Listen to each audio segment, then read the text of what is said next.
বৃষ্টির কারণে মৌলভীবাজার সিটির দক্ষিণ কোণে আমাদের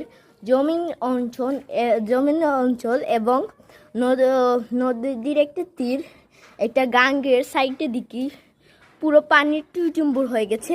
একটা বাচ্চাকে দেখছেন, ও বড় মাঠে আছে, তারপর বড় মাটি পুরো ডুবে গেছে। মানে এমন একটা জিনিস হয়েছে, এটা তো উঁচু জমিন, এই জন্য একটু কম পানি, কিন্তু ওই জমিনটাতে যদি কেউ পড়ে আপনি বিলিভ করতে পারবেন না। ভাইয়া তুমি বক্তব্য কিছু দাও যে এই তো পানি কেন কিভাবে হয়েছে, মানে অনেক বৃষ্টি তাই না, মানে এখানে মাছ, ওই যে খুঁটাটা দেখছেন, দুইটা খুঁটা, ওই যে খুঁটাটা দেখছেন আপনারা, ওই খুঁটাটা হলো অনেক উঁচু খুঁটা।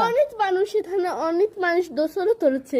এই যে দেখছেন ওরা হেঁটে যাচ্ছে, এটা হলো একটা উঁচু জায়গা যেটা দিয়ে হাঁটা